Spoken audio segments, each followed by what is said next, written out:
Hey everyone, it's Ben Hardy here, and in today's video, I'm going to be reviewing the NX 350H. Before we get into this video, I want to give a huge shout out and thank you to the Larry Miller Lexus here in Murray for giving me some time with this NX. I'll include a link to their website in the description down below. I'll also include a link to my car buying guide in the description down below. Let's get into it.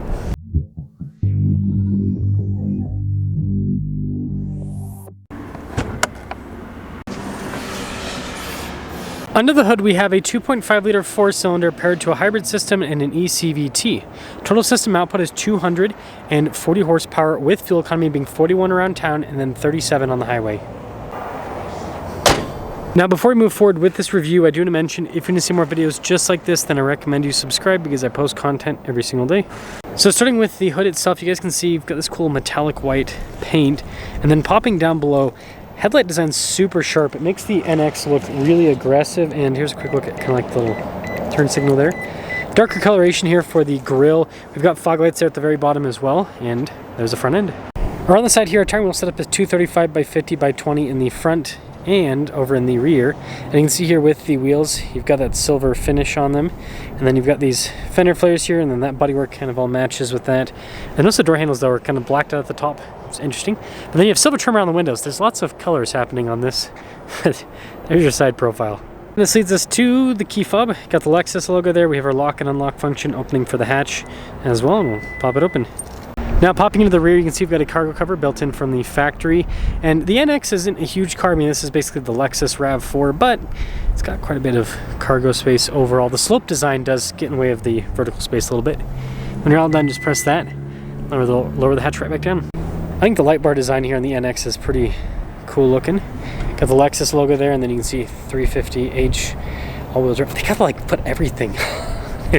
Like anything we can do as a badge, we'll do as a badge. Anyways, there's the rest of the rear. Now take a look at the front door panel. You can see got soft touch here, and then I like the red down below. That's pretty cool looking. Got a little window control here, and then for the Mark Levinson sound system, by the way. And here's the seat itself, perforated all down the center portion, like the black trim on the side. Legroom in the back is pretty good. Got a little storage pocket here, and then you guys can see with the vents there, and then you got little USB ports as well.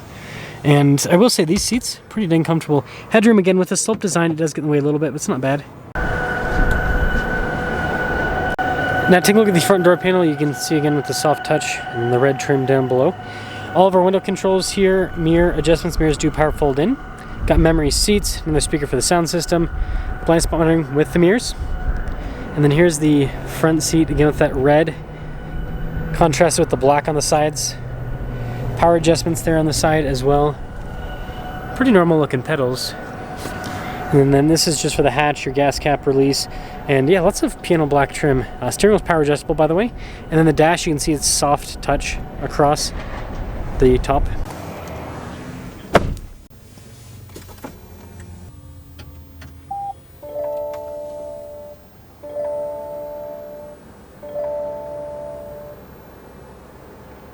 So taking a look at the steering wheel, we've got soft touch all around, paddle shifters there on the back. We've got some of our practical controls here on the front, adaptive cruise control, by the way, with lane centering. And then Lexus still uses traditional stocks. Now with those controls, they actually are attached to the heads-up display. You can see right there. So yeah, a lot of stuff is controlled with that heads-up display. And then I should mention there's also a digital gauge cluster, which you can see those little icons pop up there as well. Shows you a bunch of different information. Just like other Lexus models, changes with the drive mode too, in terms of the look of the gauge cluster, so that's fun. 360 camera system in reverse, so we've got the bird's eye view there, you can see the backup view as well. And then as for the rest of the infotainment system, again, Lexus is a newer unit, so quick response time for the most part with the screen. You can also see the energy flow with it.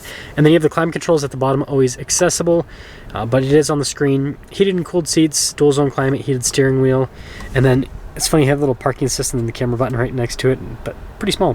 Nice trim across. Your drive mode select is actually a physical button. And then this is cool, it's a wireless phone charging pad, but you push it back. It's also a little storage cubby as well. Got some USBs right next to it. Shifter for the ECVT. And then you've got a bunch of physical buttons here. Big thing, EV mode, if you want to pop it into that. Some cup holders. And then this has Lexus's Trick Center console.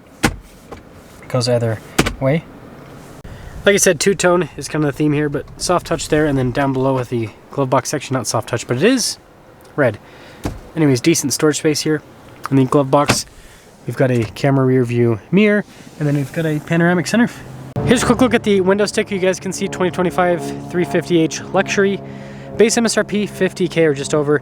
Total MSRP after all options 58,340. And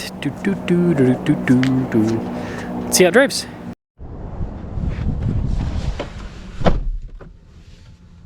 Let's talk about visibility before we set off. Over the hood, heads-up display, both the mirrors. Again, they've got blind spot monitoring throughout the rest of the rear. And we're gonna have to reverse out. So I've noticed that hybrids have become really popular lately. So I'm trying to review more of them to keep up with what people are wanting to see review-wise. But let me know what you guys think about hybrids. I think that prior to the pandemic,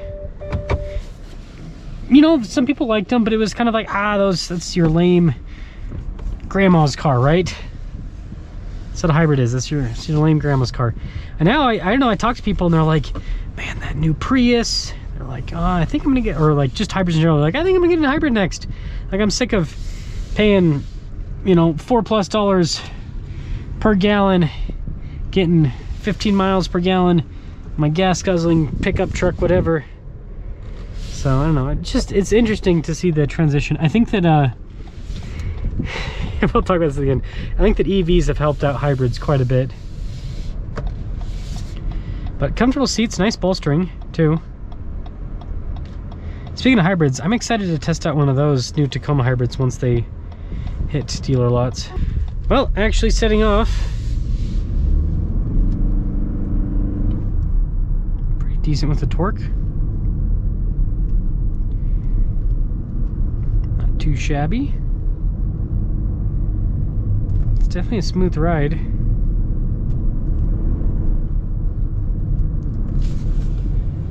I just drove a TX 500H before this, and that had so much power with the turbo 2.4 hybrid. That doesn't get good fuel economy like this. Smooth so far. And the 240 horsepower, at least initially, doesn't feel too bad. I'm gonna pop it into the sport mode here. That lowered BMW, had to angle it crazy. Not too bad over the train tracks.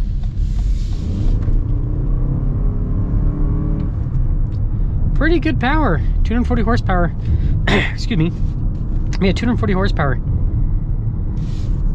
Pretty solid. Pretty dang solid. I like how this drives. Now, I know a lot of comments are going to say, it's just a fancy RAV4, and well, it is just a fancy RAV4, but like, you know, Lexus, Toyota, Audi, Volkswagen, you know, Ford, Lincoln, Chevy, Cadillac, right? This is how things have been in the auto industry forever. You always have the luxury and the non-luxury. You know, and so with this compared to the RAV4, what you're paying for is a different exterior style, right? The Lexus style. And then you're paying for a nicer interior, right? You're paying for nicer materials and this kind of like a luxury look. And some of you might not care about that. Some of you will. So that's kind of where that's at. So all in all, drives well. And it is a luxury RAV4, but it's a very nice luxury RAV4. So let me know what you guys think about the NX350H. And I guess with where this one's priced at, would you get this or a RAV4 Prime? That's an interesting question. This or a RAV4 Prime? Let me know what you think, and let me know which one you'd pick.